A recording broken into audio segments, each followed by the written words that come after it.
Mike told y'all. Bad Mike told you time and time again.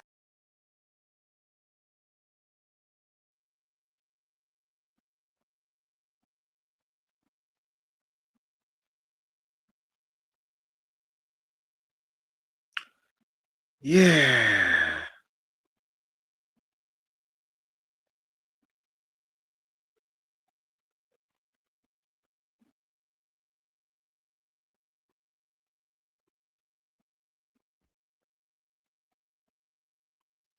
Yeah. What's happening, people? Your boy Man Mike coming at you guys with another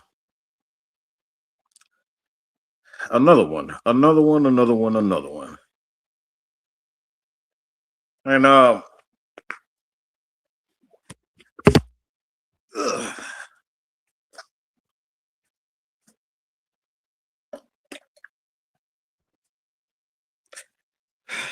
this one's gonna get and be pretty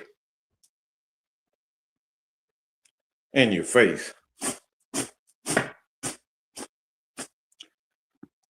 I got a couple things that I want to do, conversation that I want to have.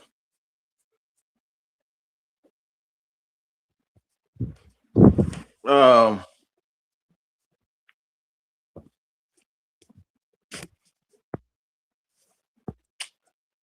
so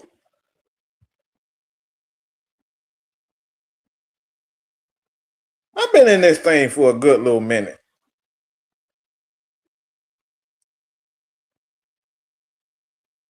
I've been in this shit for a good little minute or two.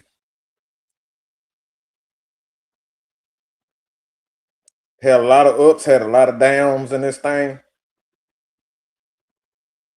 So I've had the privilege to meet several legends, not only reporters, players, met a lot. I mean, I'm cool with quite a few players, journalists. I have these guys' information and I can contact them for whatever the reason may be. A lot of content creators that I've had the privilege to not only train for myself, but work with.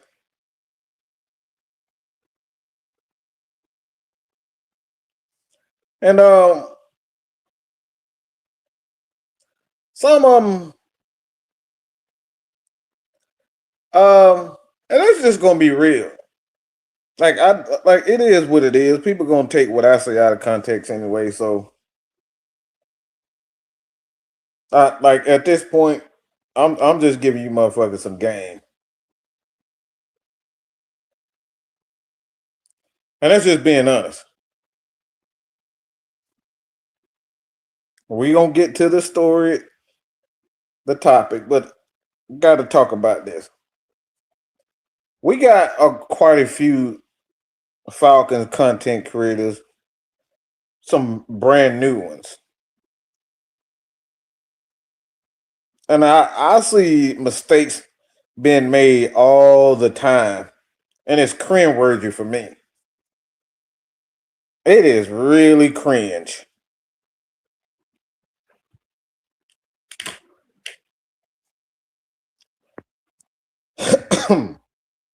I look at them make the same.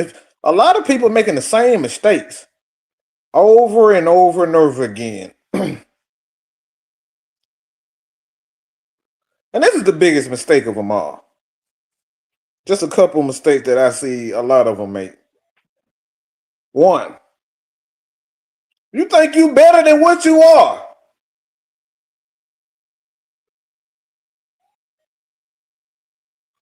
A lot of Falcon content creators in this space actually think they're a whole lot better than what they actually are. They think they've already arrived. Cause you got a handful of people that have said, "Yeah, I like your content. You do you know you do." Whether they telling the truth or not, A lot of these people really believe that they have arrived. A lot of you motherfuckers really believe that you're actually better than what the fuck you think you are. So you can take this how the fuck you want. I don't care. But I'm here to tell you, you're not as good as you think you are.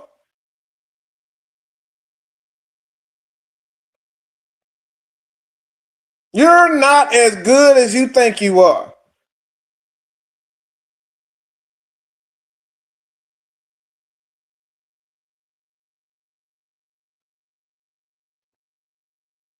And it's sad. Because I see people with 200, 400, 500, 700, 800, 900, 1,000 subscribers and think they actually better than people that's been in this game for years. They really believe that they really believe that they are better because they got a handful of people that big them up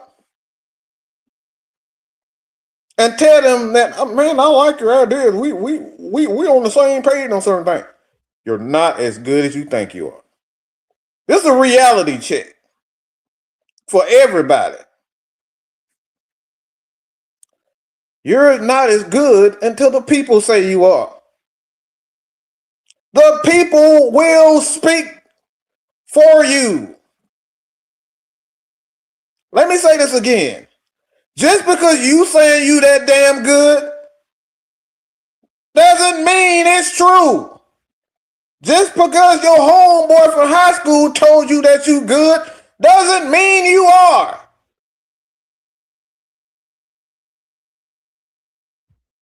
Just because you feel like you are good at a specific spot, place, whether it's knowing defense, knowing scouting, college football, whatever the case may be, just because you got a handful of people that are saying, I like what you're doing, doesn't mean you're as good as you think you are. We got a lot of cocky motherfuckers that got Twitter accounts for this, Facebook accounts for that. And then when you come on YouTube and think that the following is supposed to get you to that, you're not that damn good.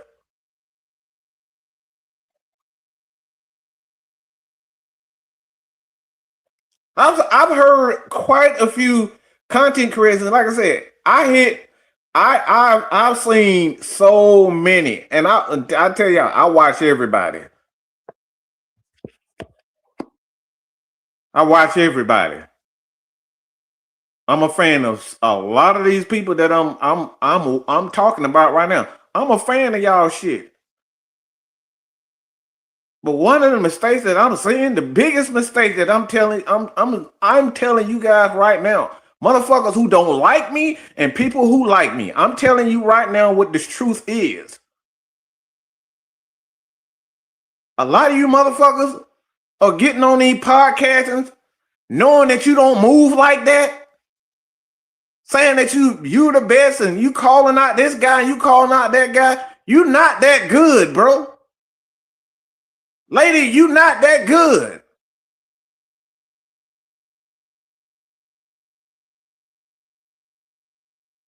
There's a lot of Falcon content creators that I believe to be on their way to something great.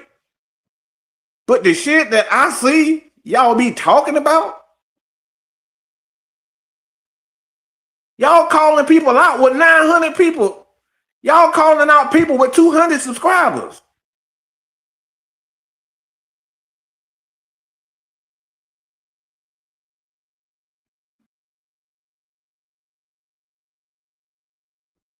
You calling out people and your audience ain't even all that damn big. You're barely getting 200 people to watch your show every fucking Sunday. And you calling out people. For what?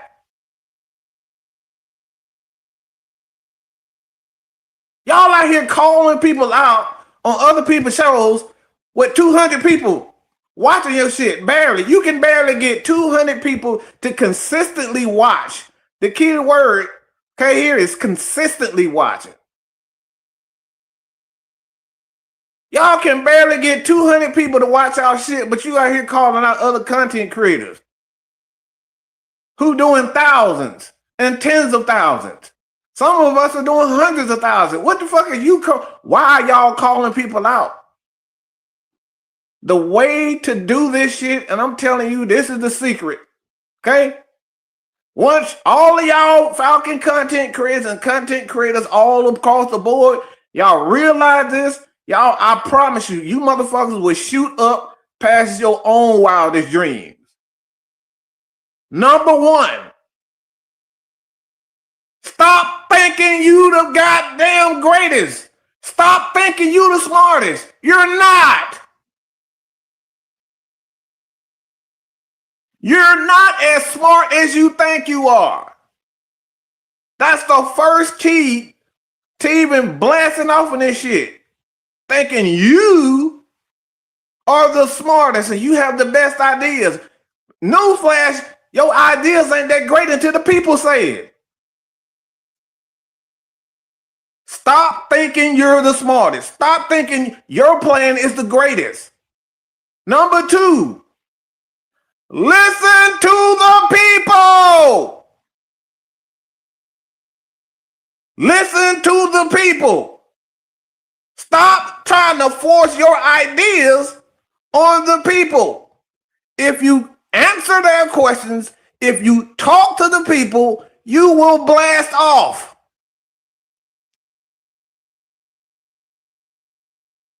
And number three, and this right here, the third one, the most important one, have integrity. Integrity. Whether it's journalistic, podcasting integrity, football integrity, but have integrity. When you got your OGs, the people and the person that put you on, whether y'all disagree, fall out, but have integrity. Don't go against the motherfucker. Don't go against the motherfucker that put you on. Y'all disrespecting the people that put you on and then wondering why you not blasting off. You shitting on the motherfucker that put you on. You shitting on the motherfucker that got you that helped you get to the spot. Because you want to be the man. You want to be the woman. I'm giving y'all some free fucking advice, and I'm never gonna do this shit again. But I'm seeing a lot of bullshit from these Falcon content creators out here. Y'all disrespecting the game and then expect to be blasting off. Have integrity. You motherfuckers ain't got no integrity. A motherfucker say y'all look good in the jersey. You say your video was off the chain and you think you arrived. So you start disrespecting everybody who put you on.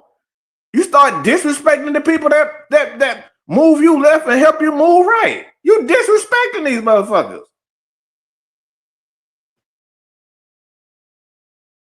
Moving as you need to be moving. So again, one, you're not as smart as you think you are. You're not. Number one, you're not as smart as you think you are. So bring people in that are smarter, much more intelligent, have different ideas than you have. Surround yourself with intelligent people. Two, okay? Listen to the people. If you listen to the people that support you and comment on your shit, these people will have a genuine love and respect for you. And you don't have to fight.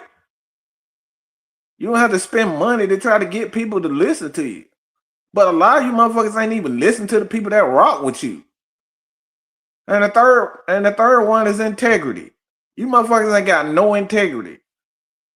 As soon as somebody say you the shit, You start embodying that shit. You start believing in that bullshit, and you start fucking over and cussing out people and lying on this person, and all because you want to be the center of attention. Respect the motherfuckers that helped you. Respect the motherfuckers that support you. Stop stealing people's shit. Stop stealing people's shit when you know goddamn well that you didn't come up with it. Support a motherfuckers.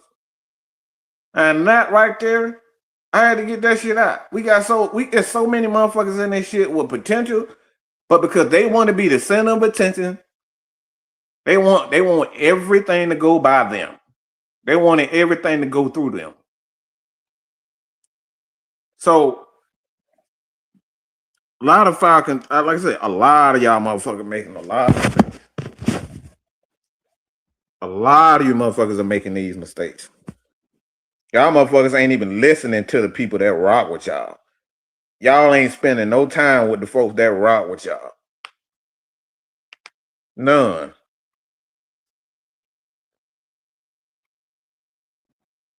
So that right there off.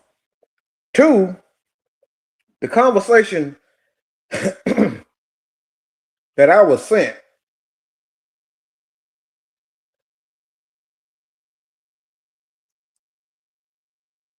The conversation that I was sent, I thought it was fucking hilarious. Okay, I thought it was fucking funny as fuck. I thought it was funny because it was so fucking stupid. I'm talking who the fuck I'm talking to. Whoever it maintains to, that's who the fuck I'm talking to. If it apply, yes, I'm talking to you. If it doesn't, scroll the fuck on by. So let's get to the talking.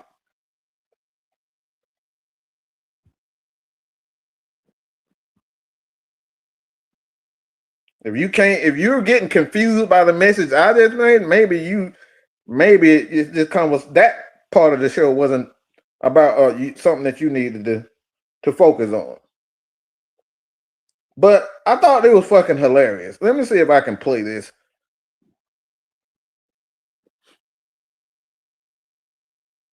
So a lot of content creators in this shit fucking up, thinking that they bigger than that they actually are, thinking you smarter than you actually are. The fact that we're still talking about being under center and not being under center is such a travesty. It's a fireable offense. Yeah, well, what Zach Robinson did to Michael Penix Jr. What? I'm not going to put it. I've apologized to Zach Robinson. Why would he not do that? Why would you just heard a quarterback say you clearly have to do it? Every offensive coordinator clearly knows you have to do it. Every head coach. So you're not going to be able to tell me that a quarterback's not capable of it. I'm not going to believe it for 1 second. Why would you not? You're stubborn. You think you want to reinvent the wheel? You knew he couldn't run. What? You knew Michael Penix Jr. couldn't run before this knee injury. What do you mean? He's a young 26-year-old athlete. And what? He can run. He can move around. Run. Look at his stats. He did not run. That was part of the problem. He wouldn't run. He's a scaredy cat, dude. I don't think he was scaredy cat. I think he clearly physically is not capable of doing it. Yes, he is. Well, if he's capable, why didn't he do it? Capable of doing it. He's a 26-year-old young athlete. Just blue 80, get under center, dude. Be an athlete. Yeah. I don't think he could have done it. Dude. I'm apologizing. Don't tell me he can't do it. Clearly he couldn't because he didn't. Clearly, before he got hurt, he had two bad wheels. Bad job by Zach Robinson not forcing him. Wheels, and he had two surgeries, and now he has a third. That's what you were running out there. How many quarterbacks and how many NFL analysts have to tell us that you cannot do what we did? You can't be on the shotgun and pistol 94% of the time. Why is he doing it with the old guy? Why is he old guy? Right. So why is he not putting the old guy in pistol and putting the old guy under center to give you some play action deception? Because every quarterback in the NFL can get under center. Because every single Michael Penix can't get under center? That's my opinion. That's ridiculous. Why would a offensive coordinator not do it? Get under center and do this and take a 3-step? He's got two bad knees, and give me a freaking break. He's got two bad knees. Give me a break. No, I'm not giving you a break. Yeah, that's my assessment of why he wouldn't do it. It's not because he's dumb. It's because I don't think the quarterback can do it. No, you be a football player. All right. So I can't run routes from the slot, or I can't run routes from the left side or the right side. I mean, be an athlete, be a football player, dude. You're asking a guy with 2 bad legs Zach to Robinson's be something. fault. It's Zach Robinson's fault. Is it? Yes, 100%. Okay. So the old guy is now doing what the young guy should have been doing, and he didn't do it because I'm not going to let you. Any quarterback at any level can get under center and take snaps and do a 3, 5, 7-step drop. They've been doing it. I was going to say, Dan Marino, who had the worst legs in the history of legs. Now, remember last year, to get under center. I'm not going to let you. So it's a fireable offense. This is a conversation. I wanted you guys to hear that. See, this is one of the reasons why I started the show like this. This is why I started the show like this. Because we got fat bastards who ain't never played a fucking down high school, NFL, college, up here making stupid ass quotes like this, thinking they the smartest.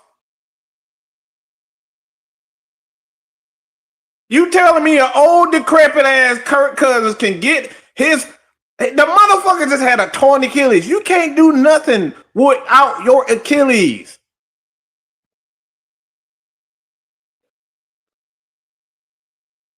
You telling me an old decrepit ass, fucked up ass leg, knees, and heads and toes and shoulders and Kirk Cousins can get under center, and a young 26 guy that we've seen stumble on multiple times during this season? Multiple times in the season, multiple times in college. You're going to give me that bullshit because you said so. Y'all heard it. Y'all heard it for yourself. He said because I said so. Because I believe. Because you said so. This is your opinion. And a guy that's actually playing in the fucking NFL, and Brian Fenner is telling you, bro, get the fuck out of here.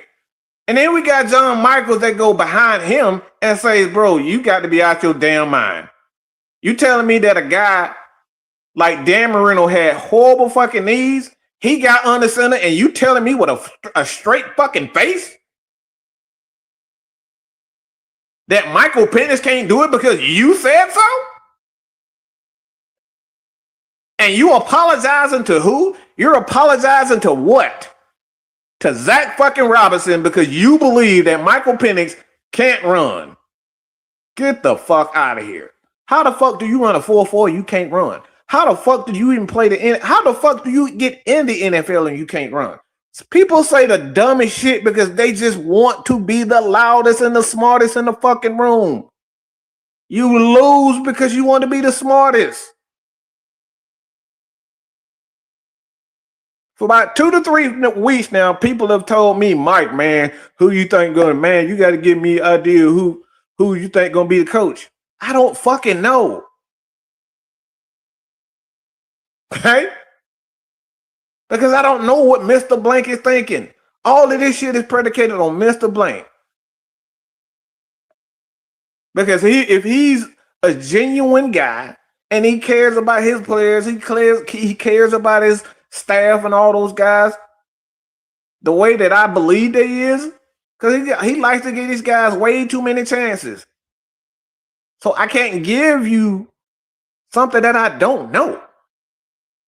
Because it's very well possible, but he could do exactly what he did with Dan Quinn. Dan Quinn was here way too long. He should have been fired, in my opinion. After that shit that he did at the Super Bowl, in 2018, that should have been his last fucking year. But we kept him a year too fucking long. A year too fucking long. And here we are. With Julio Jones. Julio Jones was on the decline. They knew it. It was reports in practice that Julio wasn't practicing because his hamstring was shot. Just like we seen with Mike Evans in Tampa Bay. Every other week, his hamstring is messed up. The reports was there. But guess what Mr. Blank did? He turned around and gave him $60 million knowing that these reports about him. And then this is what I'm talking about. A lot of people be out here saying shit just because they want to be the smartest guy in the room. I gave people reasons as to why Raheem Morris did not deserve an opportunity. It wasn't because I hated the guy. It was the facts. The fact of the matter is Raheem wasn't qualified. He got the job because everybody loves his personality. They believe that he has the personality traits to be able to be a head coach, not because he earned it, not because he was a defensive coordinator or offensive coordinator for 4 or 5 years and he was good at that. He didn't even have that. I think this dude had like two or three times in his 20-year career where he's been an offensive coordinator or a defensive coordinator. He's been a defensive coordinator 2 or 3 times in his career. And we gave this guy a head coaching job.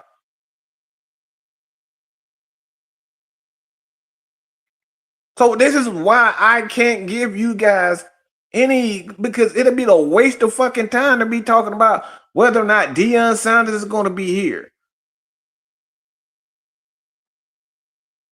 Whether it's Mike McCarthy, Kubiak. Like, this, I can't give you that because look, we don't fucking know what the fuck gonna go on. We know Mr. Blank got a heart and that heart gets his ass screwed. And we know we got another piece of absolute crap in Rich McKay that just wants shit to go his way. We know we got him sitting right next to Mr. Blank, whispering sweet nothings in his ear. We know that. We don't damn know. But when we got people like this fucking Brandon, whatever the fucking home team, Brandon Lee, like, bro, what the fuck is you talking about? How the fuck a guy get into college if he can't fucking run and get under center? What the fuck is you talking about, bro?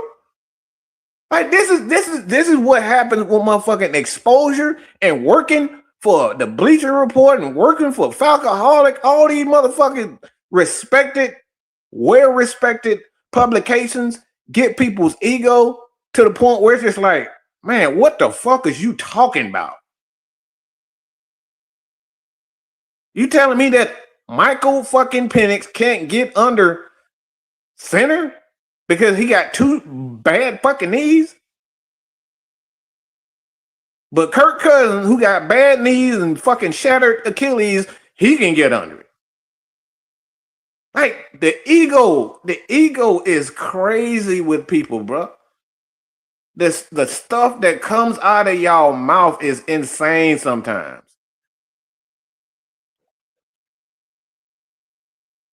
Like a guy in Michael Penix who had a 4.4.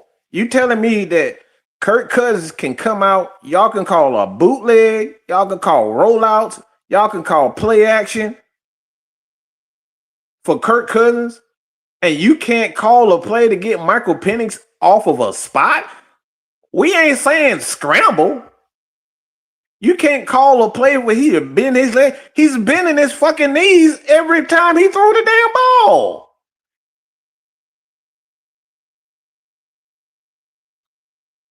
See, the mechanics of being a quarterback causes you to use your legs, use your hips, use your knees.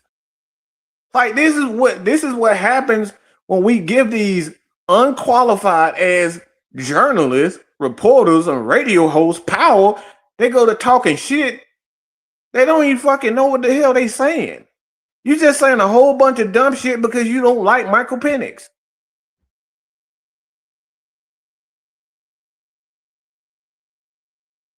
Like, bro, what are you saying? You telling me that Kirk Cousins is capable of bending his knees and Michael Penix isn't?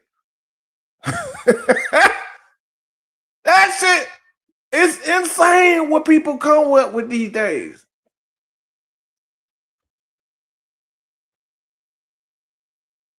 So shout out to 680 the fan for that take. Shout out to J-Rock for sending that to me.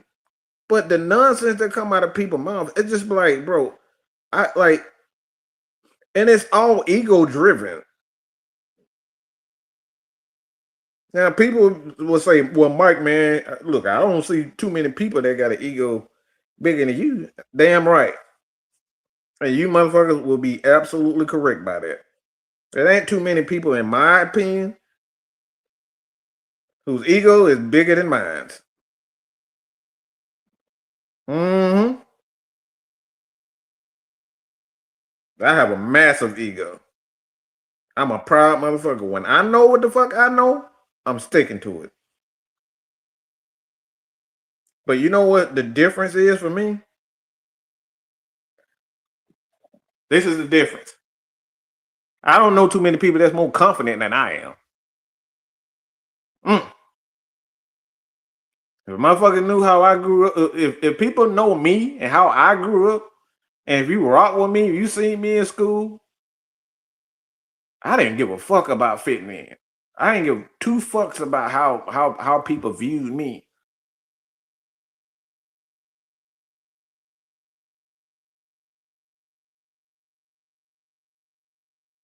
I've always been athletically gifted.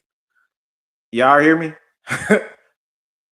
My family, we've always been athletically gifted. Always. Some of us were legends in school. Others are legends in school for years. They in Hall of Fame. So, like my family, yeah, we've always been athletically gifted and inclined in a lot of things and knowledge of the game. We grew up in this.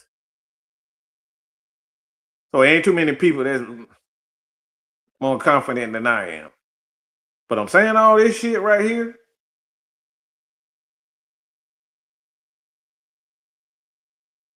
The difference between me and you is when I'm fucking wrong, we have shows. We have shows, okay? We literally have shows where, hey man, it's time for y'all to get in our shit. What y'all got to say? Holler at a pimp. Holler at your boy. Come here. It's your time to tell K Styles about himself. This is your time to tell Mad Mike about himself. We've had shows where motherfuckers don't fuck with us at all. We invite these motherfuckers in, they are completely unleashed on my ass.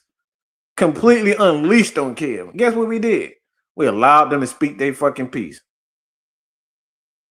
That's the difference between me and them. They're too fucking proud to admit when they're wrong.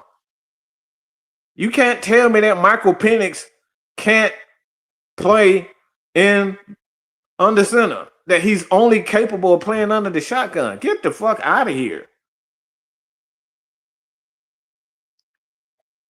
This is Brian Finneran. He's a respected player in the Atlanta Falcons and Atlanta Falcons fan base. He's a respected guy. Okay? I know, like, man, ain't nobody respect no people respect Brian Finneran. He's a respected guy in this Atlanta Falcons culture surrounding the Atlanta Falcons. To look at him and say, Brian Finneran, when he's talking about schemes, when he's seen guys like gifted is Michael Vick was capable of doing a lot of things. But there was certain aspects of his game that he wasn't great at. Everybody has weaknesses. And when I hear people like Home Team up here saying that Michael Penix can't do this, like, okay, maybe he can't do that. Let's say you're right. He can't play under center right now. But this is what Mr. Finneran, Brian Finneran was talking about. It's the offensive coordinator's job to make him comfortable.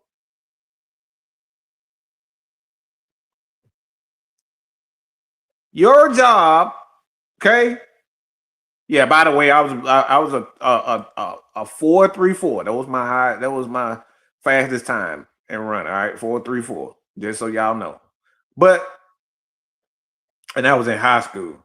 I wasn't professionally trained at that time when I ran that. But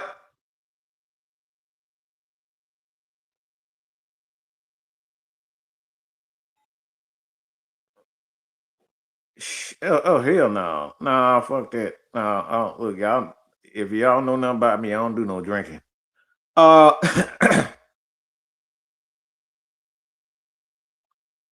he can catch Michael Vick. Like he can catch Michael Vick passes.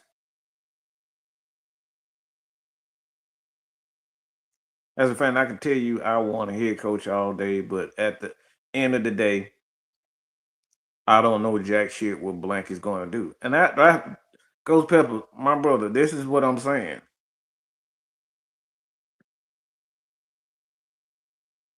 Like a lot of people be thinking they know what the fuck they be talking about, but I can't tell you until Mr. Blank comes out and addresses things. He has not. Don't listen to these people, all these Jeremy Fowlers and all. They are giving you their opinion of what the Falcons are going to do.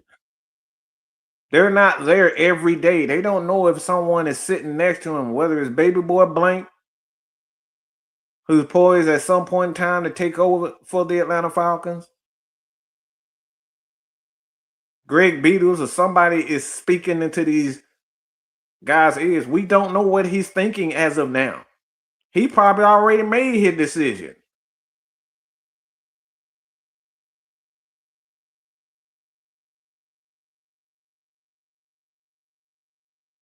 So my thing is, it's possible that he could. It's possible at the end of the day that he could keep Raheem. But the thing is, there's always a pro and a con to every situation. You keep Raheem Morris, guess what happens? Somebody not gonna like it. Whether it's fans boycotting, players being completely upset and saying, no, I want to be traded. And that's guys like Bijan Robinson, Drake London, Chris Lindstrom, all these guys. Hell, Jake Matthews probably end up retiring because he tired of like the back. Like, we don't know what happened if we keep him. Some people might get upset that the Falcons fire him and say, yeah, man, I like Raheem, man. I want to be gone. So there's a pro and a con to everything, and the Falcons have to weigh that. Because right now we got two studs that we got to worry about right now. That's Bijan Robinson, who's a mega star right now. My personal opinion, I think he's the best player in the NFL. And Drake London. Because these guys are about to get paid at some point in about a couple of years. The Falcons are going to be forced to try to pay these guys. And if they're not happy with the coaching staff and the front office, they could be out of here. So Mr. Blank is in a precarious situation where he has to assess every aspect. So when I hear people say, well, he's not committed to fire Raheem, he's not committing to fire Raheem because he got to assess every aspect of it.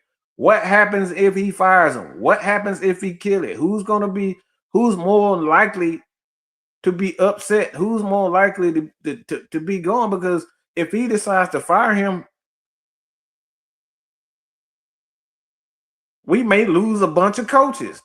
We may lose Jeff Ulbrich because he likes Raheem and he only came here to coach for Raheem.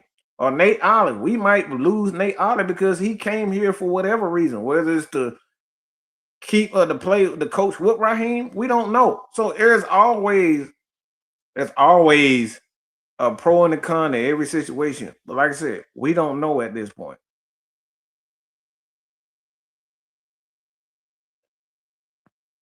He don't want to make an emotional decision. I mean, that's what he always says. Mr. Blank said the same thing.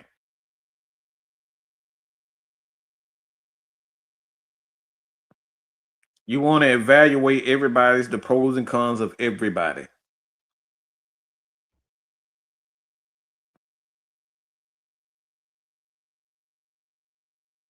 So this is one of the main reasons why I've said it's like, I don't know. Because Raheem could be back because of his loyalty. Mr. Blank is very loyal to the people that he brings in and he hires.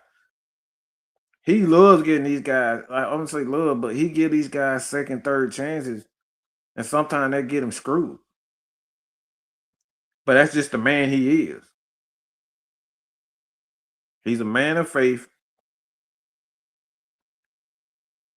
And he gives his guys second, third chances. Bijan requested trade as well. But again, this is the reason why you got to see, because if Bijan says, man, I'm sick of Raheem, I'm sick of Zach. If he says that and he's unhappy, if he says that to Mr. Blank, now Mr. Blank got to weigh his options. Do I risk trading the best running back in the league and possibly the best running back in Atlanta Falcons history?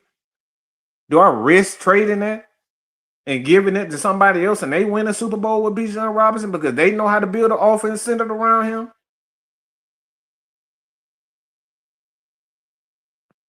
It's like these are all the things you have to take in consideration. Blank is in a tough spot. Bad part is Richmond kid is not used to trusted to give advice. You're right. We need to keep as many top brass coaches as possible. And at the end of the day, it's not necessarily about the top guys. You just got to bring in coaches that actually know what they're doing.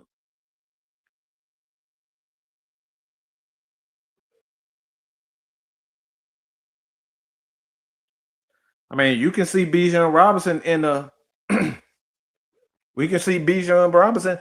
Look, y'all go on my Instagram right now, Mad Mike Sports. The video of Bijan Robinson's interview with one Myles Garrett of Fox 5. If you can't tell me that man ain't tired of his coaching staff, just go look at it, bro. It's real. There's a real chance that Raheem might be fired because of that. There's a real chance that he might be kept because of the loyalty and love and respect that Mr. Blank has for his employees. But I can't give you guys I can't give you an opinion right now because I don't have the slightest thing to go off of. Like, we like to have backup and proof to what we doing. We just ain't have just every show just saying dumbass shit because we want to be the first to report it. Ian Rappaport, one of the best journalists in the game right now, and has been for years. He made a critical mistake getting ahead of himself. Trying to be the first to report it. It's better to be right than be first.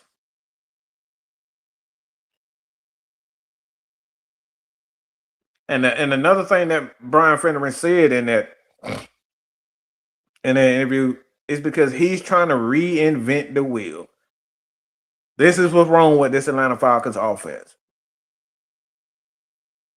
You're trying to reinvent the wheel. And I think one of the things, too, why I think the Baltimore Ravens is why I have Lamar Jackson on here. The Baltimore Ravens are trying to do the exact same thing. They had the recipe for success. And it wasn't Lamar Jackson. They traded team ball that won them several championships for ideology. Idolatry. Y'all wanted to worship and build everything around one player instead of building the system, staying with the system that got y'all multiple championships. And this is why you see the Ravens defense look like absolute shit. Y'all traded team for I. Y'all traded team for we. For me. Now they so embarrassed about doing it, they covering up all of Lamar Jackson injuries. We told y'all there wasn't no goddamn hamstring. We told y'all from the very beginning when it was released that motherfucker had he had a damn headband around his fucking hamstring, talking about his hamstring hurt. Come to find out, it's been his knee all this time.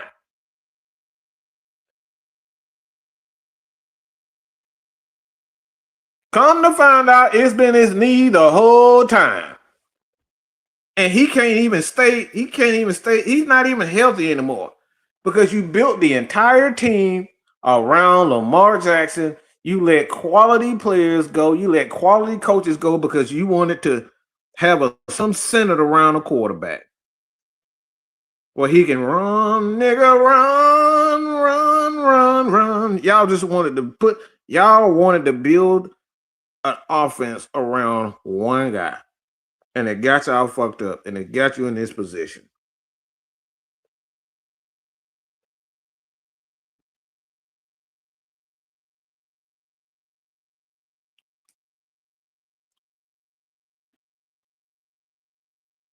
A lot of these coaches fuck up, and a lot of these teams fuck up because they're dead set on trying to prove that their way works. Let's go back to the beginning of this show. You think you the smartest. You think you got all the best ideas, and you're not listening to anybody. You're not making any changes. Zach Robinson, John Harbaugh, the Ravens organization, they was dead fast on trying to prove that this system can work. Every time that they get into the playoffs, Lamar Jackson fails. And we like to point the finger at everybody. They like to point the finger at everybody, except for him, except for what actually works.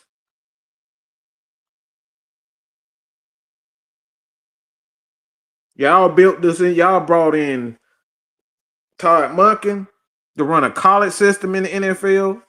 Well, Lamar can just run, nigga, run.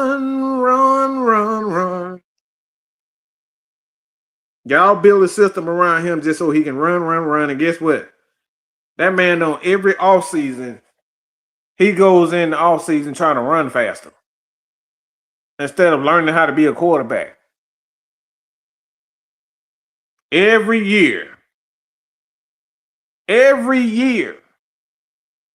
all seasons for the past 3 to 4 years,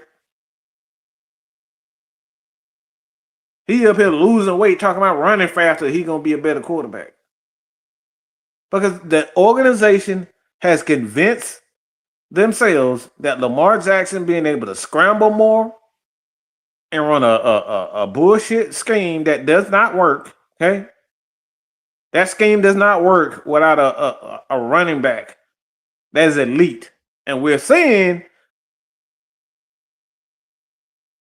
the last days of Derrick Henry. Derrick Henry doesn't run the ball well, they lose. No matter what Lamar does, if Derrick Henry doesn't run well, that defense doesn't play well, they lose.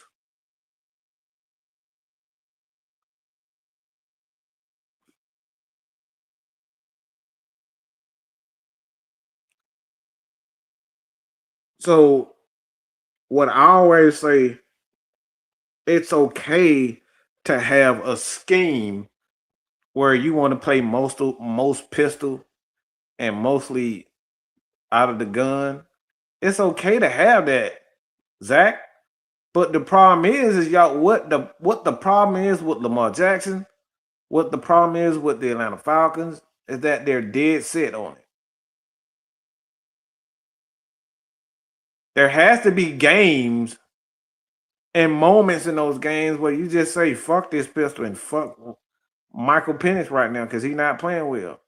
We got to go all Bijan. We got to go all Kyle Pitts. We got to go all Tyler Algier.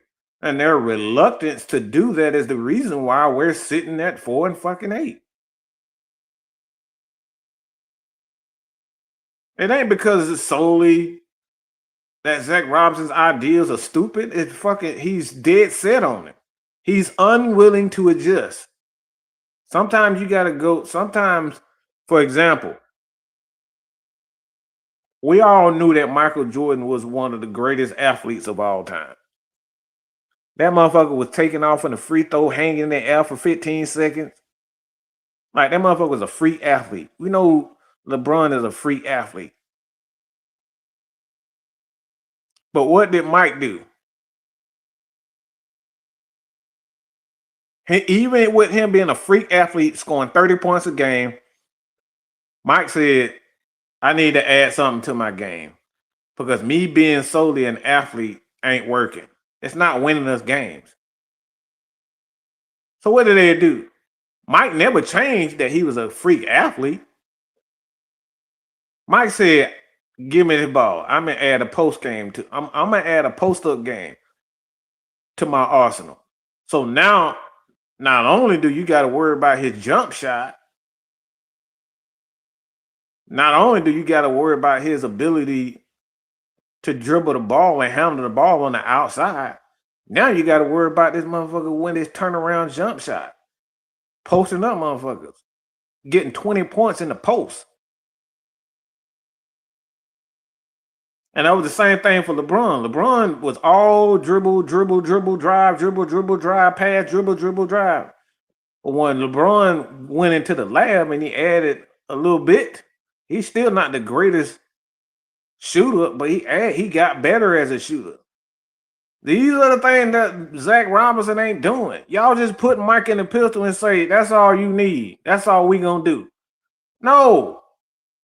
You got to have 2 to 3 design runs for him during the course of the game, not just fucking standing there. You got to add the 13 personnel.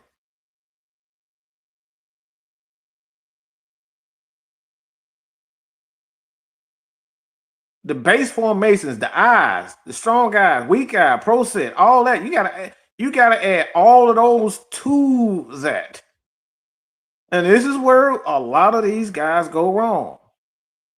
They think they're gonna run 90%. The Falcons are running 94%, bro. 94% in the gun. And you're wondering why Michael Penix is failing.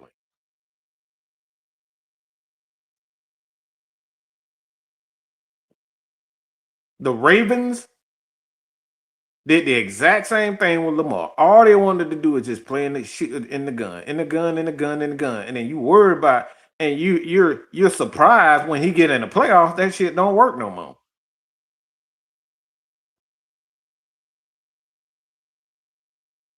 You wondering why he hurt all of a sudden, because all he doing is running. He can't even practice no more.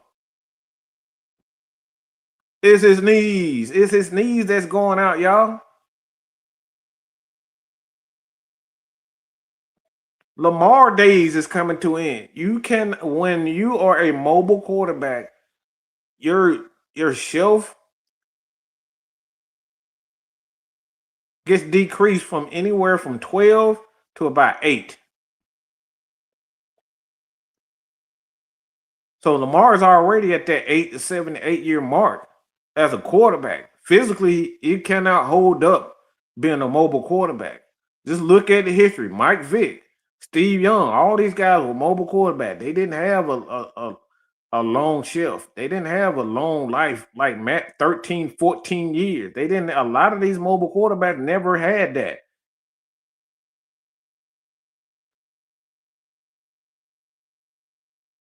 So if Zach Robinson wants to keep his job, if he want to get another job, he has to learn how to mix his formations. That's what's wrong with his offense. It's not that he's a bad play caller. He just he's arrogant and his ego is getting the best of him. It's the same thing with Raheem. He may not be a bad coach, but he's reluctant to change anything. He would rather watch the shit burn to the absolute ground than make a decision on something. The only time Raheem changes anything offensively or defensively, if that bitch done burnt to the absolute ground. Instead of sitting on the fucking sideline looking stupid, like instead of looking like a fucking idiot on the sideline, when guys like Agnew is making grave mistakes, he just sits on the sideline, look like a fucking idiot. Well, he'll eventually get it. He'll eventually get it.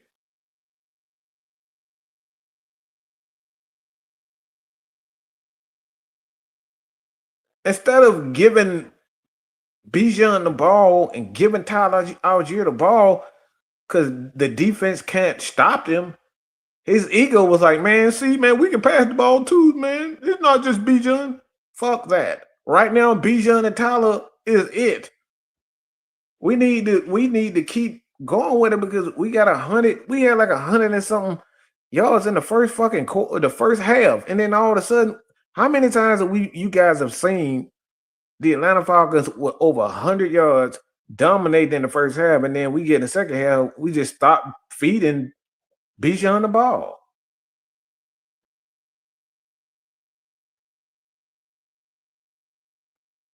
It's not because a lot of these guys and the scheme is wrong.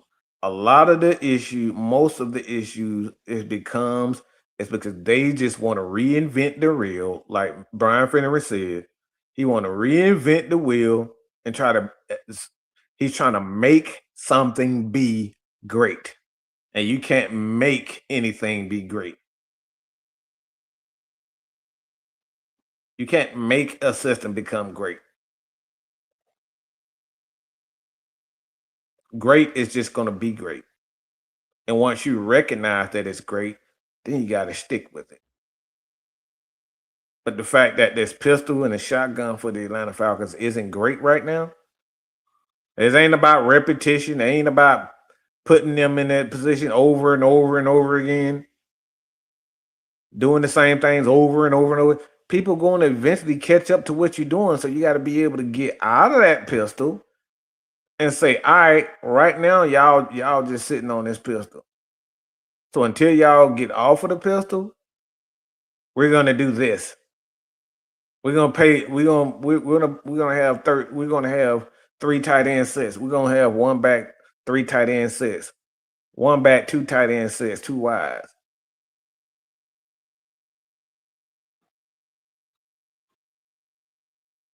This is what's wrong with Zach. This is what's wrong with Raheem. They're gonna force this shit to work whether anybody likes it or not. And this is why you're talking about them guys sitting there 4-8.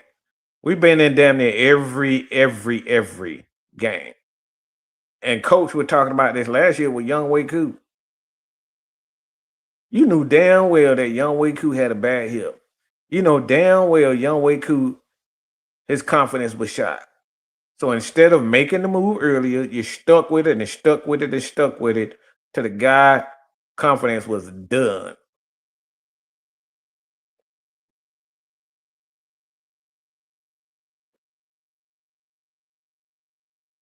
Until his confidence was absolutely shot.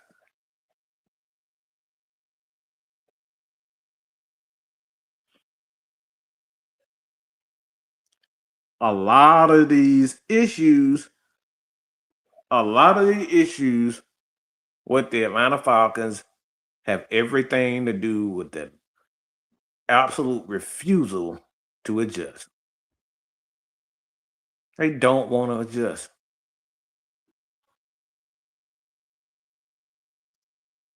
The greatest players and the greatest coaches know when to change and switch things up. Like I said with Michael Jordan. When Michael Jordan was getting his ass kicked by Detroit, Boston in the East, Mike said, all right, let me add this post game to it. He just didn't stop there. He added his post game and he got stronger. He got in the gym. He worked out. So he wasn't just a scorer. He was a dominator in the paint. Like Michael Jordan was averaging more points in the paint than some big man were. Michael Jordan was one of the greatest defensive players of all time. Those 3 aspects of the game that this guy added to his repertoire.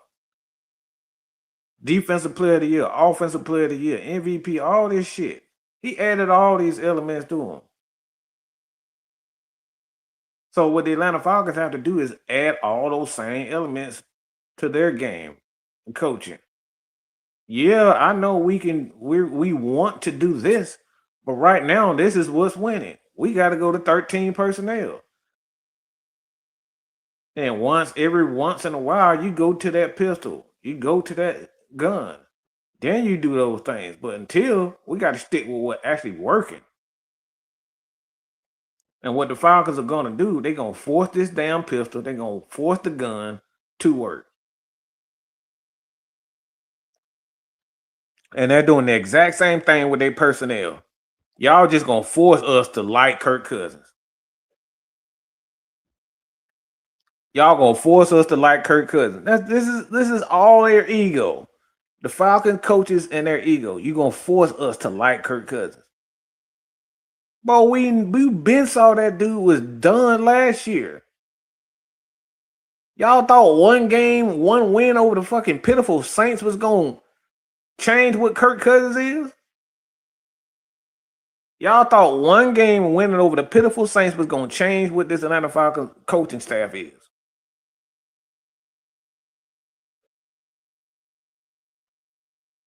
And then we got these fucking idiots like Brandon Lee up here talking about, well, Pitts was incapable of running an offense under gun, under center. Like, what the fuck is you talking about? You tell me an old decrepit ass Kirk Cousins can do it, and Mike, get the fuck out of here. Now, whether or not Michael is more confident staying in the pocket than running, that could be the case. But as a coach, you're supposed to help build his confidence, not just have an offense just center around what he is good. You're supposed to push guys. Bro, I know you can run a little bit more than this. Get out and do it, bro. You good at it. Don't worry about it. And the crazy part about it, Mike got hit standing in the pocket. So he didn't get hurt because he was afraid to run or he was running when he got hurt. He got hurt standing in the pocket. So you can get hurt running or standing in the pocket. We've seen this time and time again. But it's your coach's job to make sure they're always prepared for every situation.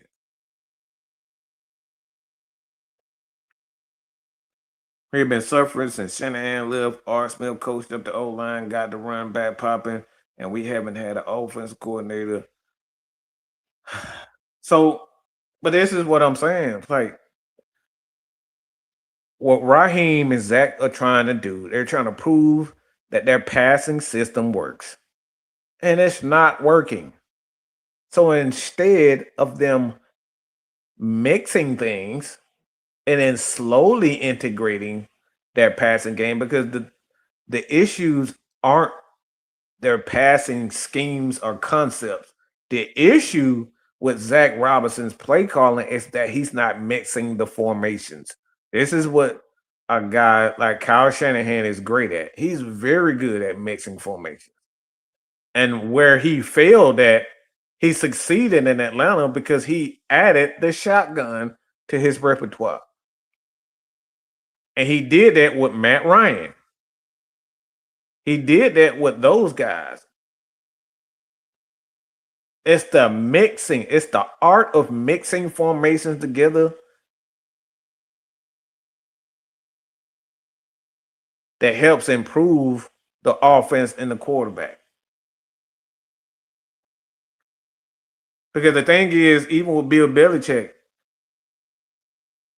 and his defense, even with Rex Ryan, those guys ran a 4-4 Bear defense, 3-4. They ran all of these formations. And they would mix their personnel. You look at the Atlanta Falcons under Kyle Shanahan. Kyle Shanahan didn't have a lot of plays out of the gun. But when he came to Atlanta and he worked with Matt Ryan, that's when he added the gun a lot more to his repertoire and his passing concepts. And when you mix those two, that damn San Francisco offense, as you see now, is still one of the top offense because he added that element to it. So oftentimes it's not the formations, it's not the guy play calling. It's the unwillingness to mix your plays and mix your formations. That's what Zach Robinson's issue is. He's not mixing his plays and he's not mixing his formations.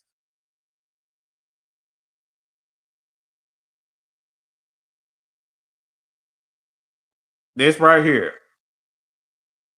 Andy Reid and Bill Belichick have demonstrated the willingness to evolve their offensive defense philosophy over the years. Because we've seen Bill play 4-3, 3-4, whatever his personnel, whatever they need to go to at that particular time, they're willing to do it. And guys like Zach Robinson and guys like Raheem are going to continue to fail because they're unwilling to switch their personnel and switch their formations. Nobody does it better than Andy Reid and Bill Belichick. They played a lot of pistol. They played a lot of gun with Patrick Mahomes. And when they need to go big, they bring in Noah, they bring in Kelsey, and they just dominate people with check downs and passes to their tight ends. Like for about 2-3 year period, Travis Kelsey was their number one receiver. Their number one target. So this is the thing when I'm talking about what play calling and coaching. This is why the Atlanta Falcons coaching staff is failing.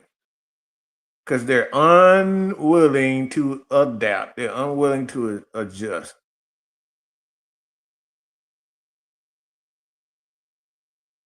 Rain tried to downplay McGarry's injury. Replace him with a guard. We should have. I mean, Wilkinson has done a decent job, but they miss him tremendously. Like the Falcons aren't even trying to run the ball up the middle anymore.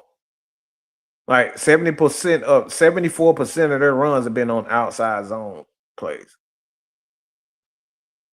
That's the highest in like 10 years in the NFL. They have the highest percentage, and this is what we're talking about with the Atlanta Falcons. What their issue is. They're predictable in everything that they do because they're dead set on running these plays and running this system.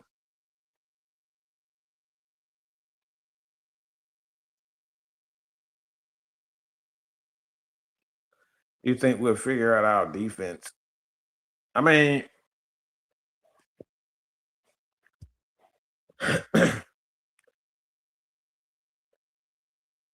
the problem with the Falcons defense is they just don't have good linebackers. It's really that simple. Their linebackers are bad. Like Diablo is okay. He's above average, but he's not. Like I said, he's not a great linebacker. And plus, we don't have the diversity in our defensive tackles. Most of those guys are just guys that get after the quarterback. They don't really stop the run like that. So there's no diversity in their defensive line. We just got guys that just can get after the quarterback. We don't have a fat ass that's there to just eat up blocks. We need that diversity. And we don't have linebackers that are there for cover, that are there to be intelligent, be smart, to get to a spot, to get through those gaps. Like, we don't have that. So a lot of our issues defensively is really because of our linebackers and defensive tackles. And you see that at the end of games where, and even at the beginning of games when people just, we just going to run the ball and get into a rhythm.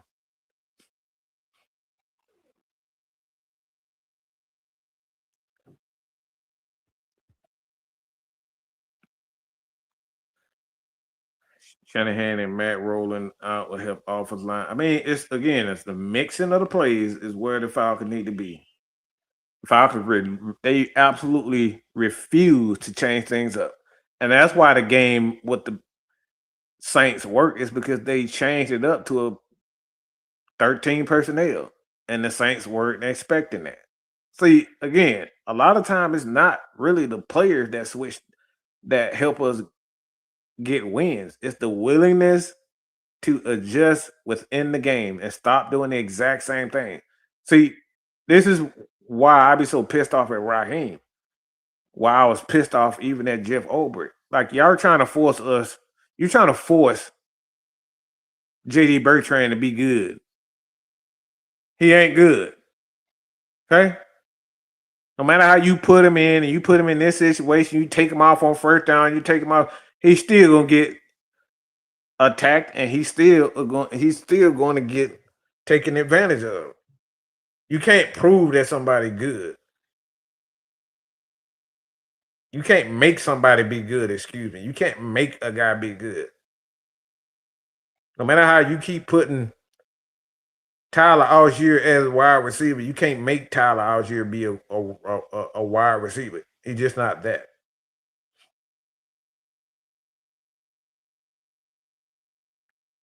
The Falcons' issues have always been the unwillingness to adjust from scheme to formation. They're trying to force players to be good. That's why we still haven't seen DeMarco Hillams. We haven't seen Clark Phillips. We don't see. We barely saw that D'Angelo Malone. Even when he had a play or two in the game before he got injured, we hardly see him. Like, the Falcons are dead set on these guys being their guys, and that's what the problem is.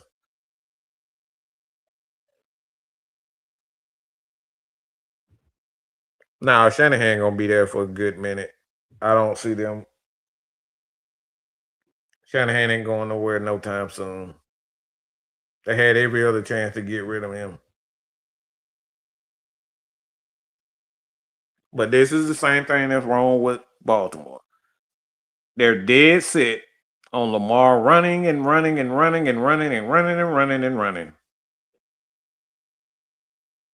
This is how we're going to win. We're going to win by Lamar Jackson being a playmaker instead of a quarterback.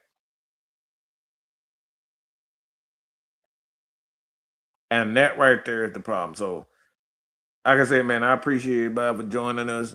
Like I said, in the beginning of the show, you guys saw it.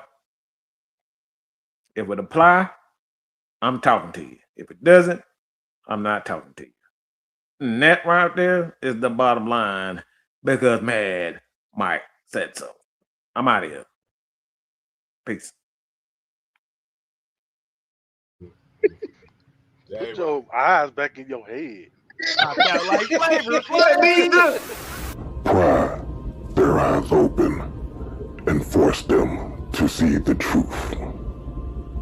We will skin the sheep and sacrifice the weak. The unholy alliance has arrived.